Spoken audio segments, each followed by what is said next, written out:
Another thing, what I did to start my What you do, celibacy girl? journey What was you do? I started to focus on myself. No, you did. Yes, I No, did. you did. Yes, I did.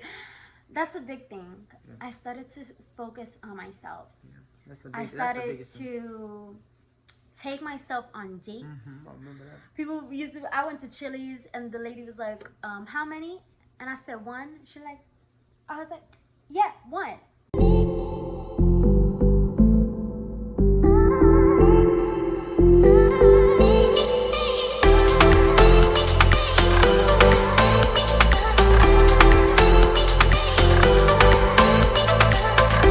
Hi guys, it's your girl Alize and welcome back to my channel. Be sure to hit the subscribe button, comment, like, so that way you can get notified on every time I upload a video. But yeah, going back with me having those moments with that guy. I remember once I got out of the military, my friend that was stationed at Lackland Air Force Base for technical training, she her first duty base was Louisiana, and that's where she met Aaron. I met Aaron through her, and that was on FaceTime. And when I met him, I was still in that relationship with that guy. Mind you, my first duty station was Osan, Korea. His first duty station was Osan, Korea. So that's another story because it's crazy how God works. And a lot of when I got out of the military, I was just so depressed and so angry. And like I said, I'll talk more about that. But sometimes we don't realize when things happen, we don't realize point C. We look at point B. We don't look at what God is about to do because we're just looking at the present. So I'm so thankful because if I didn't get out of the military, I would have never met him, and I wouldn't be able to be the woman I am today. And God used that relationship for me to get closer to Him. But yes, I remember I got home and it was around, I got home in December, but to fast forward a little bit, it was March of 2017, right? February. Yeah, February of 2017. My friend introduced me to Aaron, and she said, what she said? So, so how it happened was she didn't introduce me to her to start dating her. I was Yeah. helping her friend walk in her spirituality. I led Bible classes at my base, and it was every Wednesday. It was a midweek motivation, and I helped people, walk in their relationship with God. So this is just an individual that I was assisting who Yeah. was her best friend. So that was the kind of Oh, okay, background. yeah. I was just stuck at that moment. But yeah, throughout that time, I was still in the relationship with the guy, and I FaceTimed Aaron. And the reason, no, she introduced me to you on FaceTime. Yeah, she And FaceTimed. I always try to grab your face. She And the loved me. reason she introduced me to him on FaceTime because she knew that I was going through a hard time, and she thought like, I know this guy, he's a godly man, he always talks about God, and I know you always talk about God. So she just saw it as an opportunity for him to just be a positive influence in my life. Yeah. But I remember throughout that time we started to build a friendship, and his church was actually All Nations Worship Assembly in Chicago. Oh yeah. And I love that church. And throughout that time, he told me about this online singles conference, and pretty much this online singles conference helps you to be not only a whole woman, but really tells you the steps in being a godly woman, how to find a godly man. No, not to find a godly man, because a man is supposed to pursue you, but the qualities, that's what I mean, the qualities of a godly man, the qualities of a godly woman, how to have a successful God ordained relationship, the purpose and the purpose in overcoming and dealing with your past and all your brokenness in order to be a whole individual, in order to walk into your future. Because if you don't deal with your past, it's going to affect the person that God has created you to be. Oh yes. But yes, it was an online singles conference, and I remember, and I was watching the conference, and all I can do is just cry, cry, cry.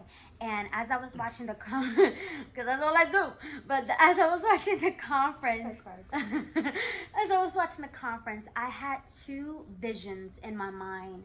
And one vision I had with this guy, and I sensed no hope. I sensed no hope at all. and I had a vision with God. And like I said, even though I knew of God, even though I had a relationship with Him, but it was very dual. It wasn't as it is right now, it was dope. But even though, it was very dry and existent, and even though I was hurt from the military, like I said, that's another story.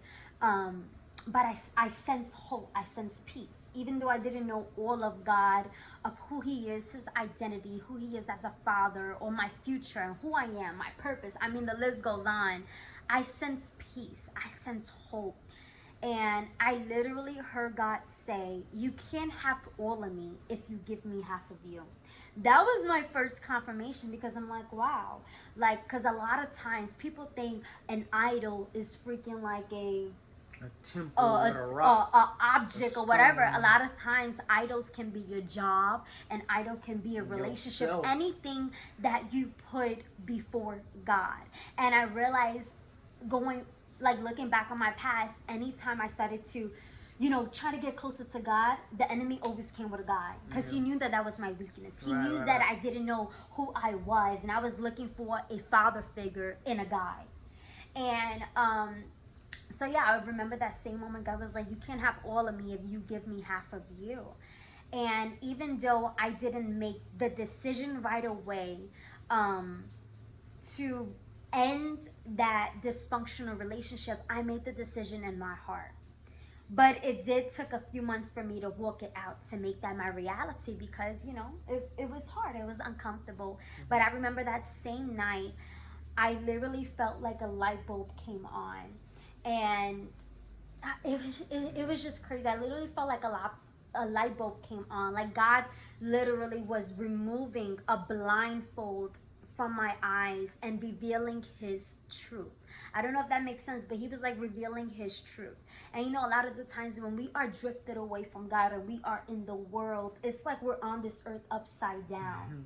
We're on this earth upside down, and we can't see things clearly. We can't see the things of God clearly. We don't have that knowledge. We don't have that wisdom. We're so bounded, and we're so stuck in our past and in our old ways. But yeah, I felt like He was removing the blindness. Because a lot of the times we can't see the things of God and see what God is doing, or even see what's right and what's wrong, because the enemy has our eyes blinded from the truth. And God said in His word, the truth will set you free. But yeah, He removed the blindness from my eyes. And I remember that same night, I went in the shower and I was just sobbing, crying. I literally felt like, that's why I tell people, like, deliverance can happen anywhere. It can happen in your home. Like, you don't need to go to actual physical church to worship God. It can be anywhere. And I remember I was literally in my shower crying, and I was crying, and I felt God uprooting me from that relationship. Like, I felt like something was coming out of me.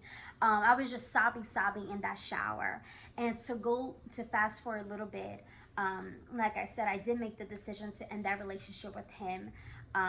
It took me a couple months, but one of the first few steps for me to start my celibacy journey was, I ended the relationship. I blocked him from all social media. Because my belief is, I can't have him around and him to be my friend, because that temptation, I would give the enemy that open door. But I ended that relationship. I blocked him on social media. What I had to do is, I created boundaries with myself in the opposite sex. I wasn't giving my number out. You know what I mean? I was really protecting my heart and guarding my heart. So a couple things that I want to talk about, the benefits that we discovered in remaining celibate from marriage. But I want us to just share real quick what we did to remain celibate. For me, I and then you could go on after me. But I created boundaries with myself. I started to invest in book, in conferences, whatever the case may be. I felt like I needed to invest in me being whole. So I started to invest in courses and how to become a whole individual. I started to read books about a godly man and a godly woman. I started to, put God first. Those were the things that I started to do, to, put God first and really give God my yes. And I realized the last yes I gave to God, He enrolled me into a process. That's when, after that relationship, that's when God revealed to me that I was rejected, No. that I had lust issues and things like that. So if you want to, jump from there, what were a couple things you did to remain celibate until marriage? Well, first, can I go back to the last situation real Yeah. quick? So, I know a lot of y'all thinking, man, Smitty, because people call me Schmitty. You can call me Schmitty. Man, Smitty, Alizé was in a relationship when you met her. Did you help her become a Christian so that you can take his girlfriend from him? A lot of people, I'm telling you, I know a lot of people are thinking that. And I just want to clarify some things because that was the temptation. I met a girl who was in a relationship with a guy who I felt like wasn't treating her as well as I could have been. And in my subconscious mind, a lot of the energy I put into Alizé, the enemy wanted it to be rooted in what she could be for me eventually. I didn't have the desire of being in a relationship with her when I first met her because, like I said, we met February of 2017. I joined the military. I joined the military. Signed my contract May of 2016. I didn't know her.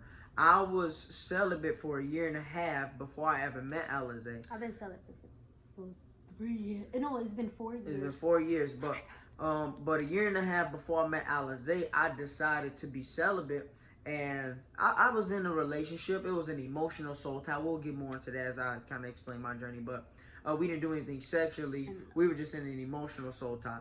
So with that whole situation, I decided that the military was a new beginning for me. I said, God, I'm not going to start indulging into any relationships. I don't need a girlfriend. I want this to be a time where I learn Aaron. I want to learn what I like. I want to learn my career. I want to put my energy into hard work and my education.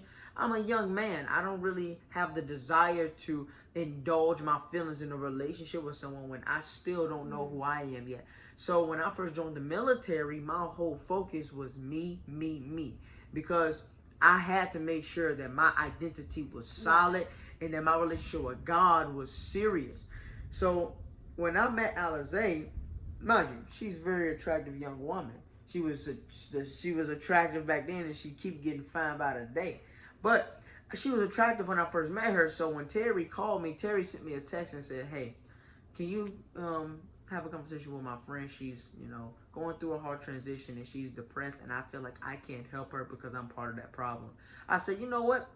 To me, it's just another person who just needs God, and I authentically poured my heart out."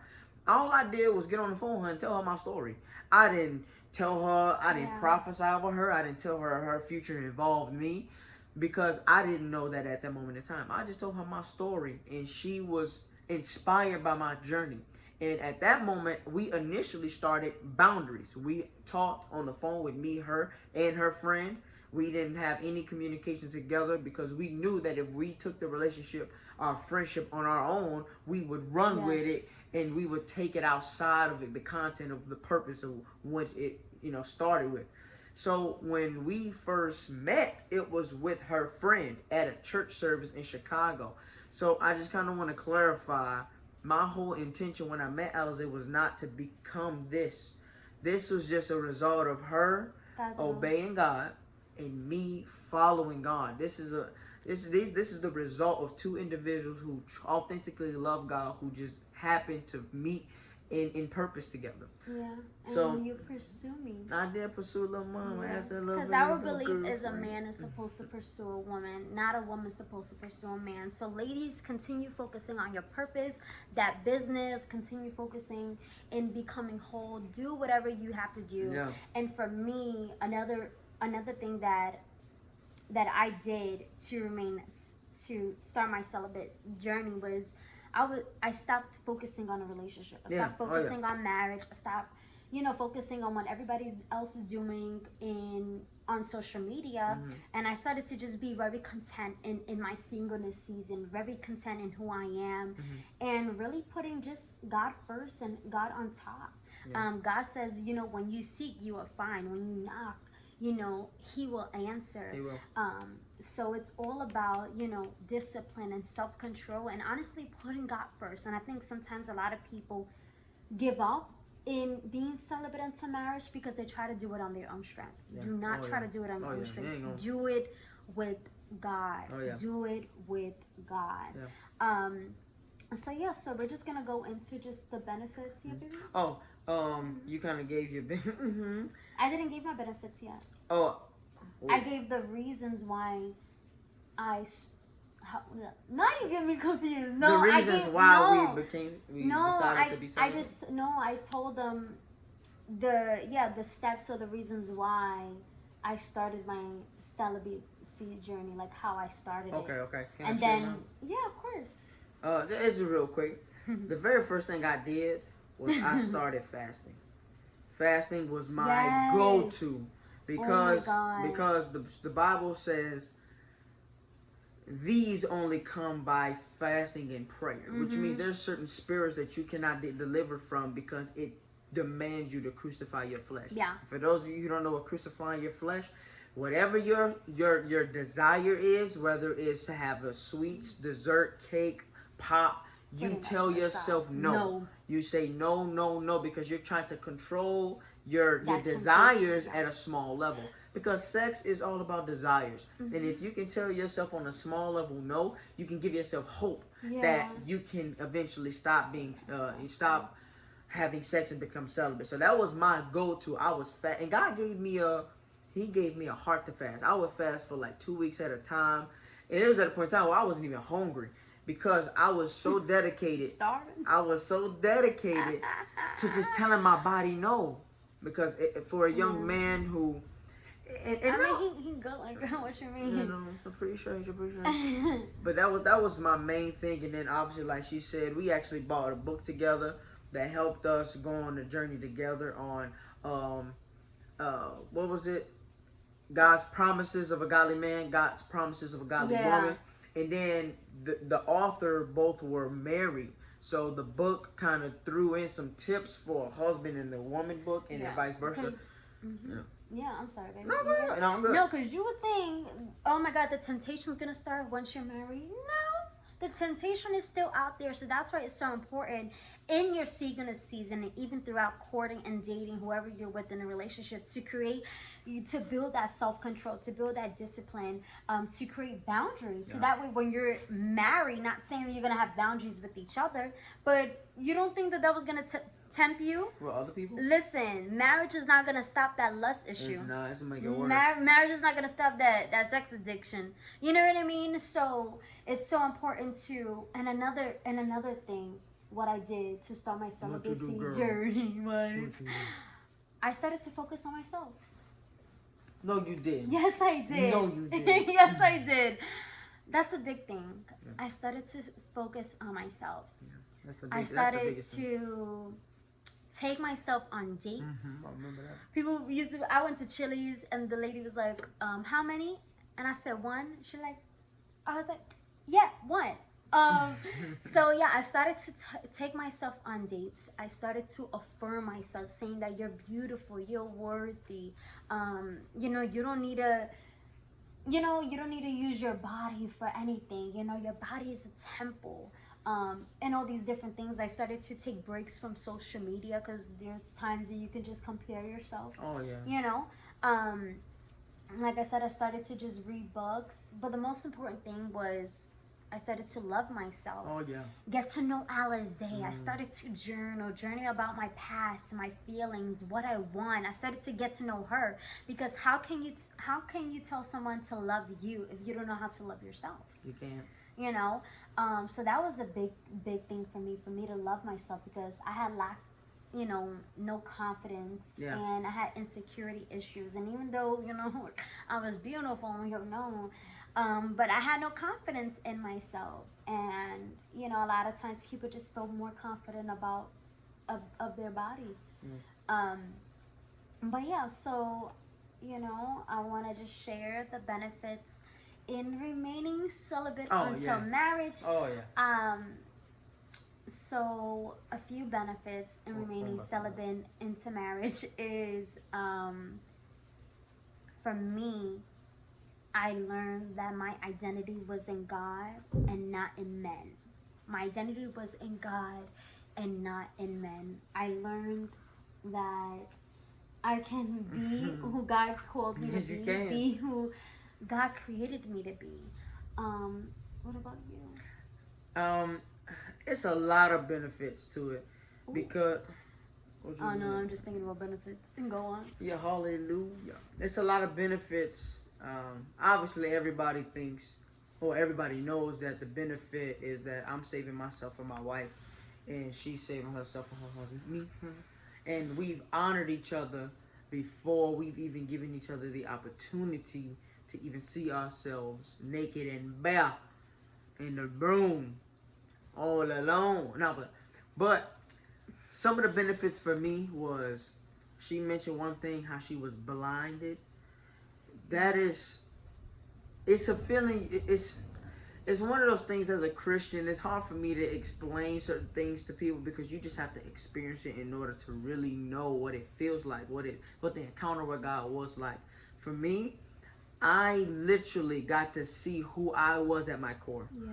I like I said, I was an entertainer. People invite me places because I'm just goofy, and people just like being around me because I can make them laugh. And in high school, I was the biggest.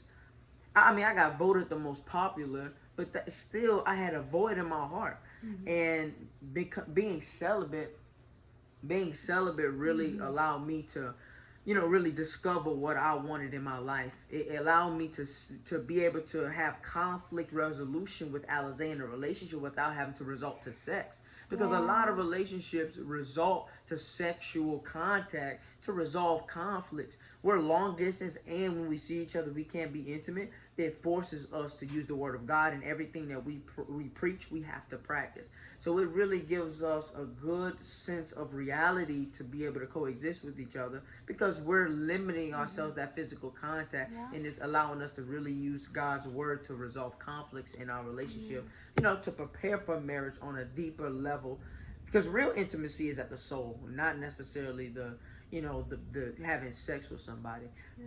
So And one of the last benefits that I would say is I was able to be confident and affirm in who it's I big. am as an individual. Confident in my body, just confident in how God created me. And I was able, another benefit, oh my God, another benefit was I was able to create standards for myself. Oh yeah.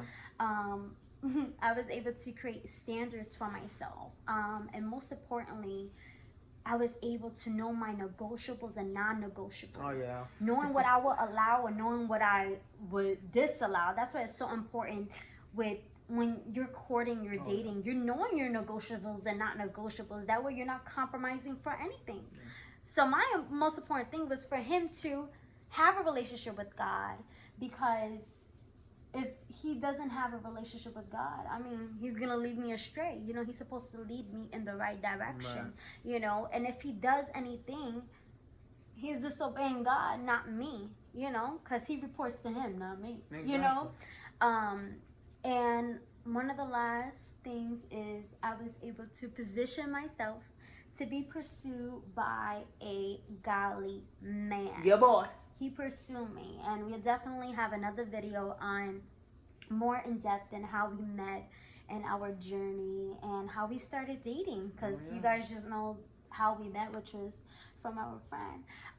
But yeah, with that being said, I hope you guys enjoyed. I hope you guys were inspired, encouraged, empowered. Definitely share this video with your friends, your girlfriend, or your boyfriend, your husband, whoever you're engaged to. This video is absolutely for anyone that desires to remain celibate unto marriage, that wants to let go of relationship in order to get closer to God. So make Yeah. sure you comment below. Let me know what you guys think. Let me know what more, videos you want to hear, what Oh, yeah. topics you want us to talk about, and me bringing my love on camera. And Not too comment bad. and comment below and let me know, is there anything in your life that is holding you back and getting closer to God? I mean, it don't even have to be a relationship. It could be an addiction or whatever the case may be. Anything that is prohibiting you in being all that God has called you to be. Yeah. Okay, so I want to hear from you guys. So Yes. with that being said, make sure that you hit that subscribe button, Hit it. you comment, you like, and I look forward in hearing from you all. Until next time, bye. From the Smith. Bye, guys.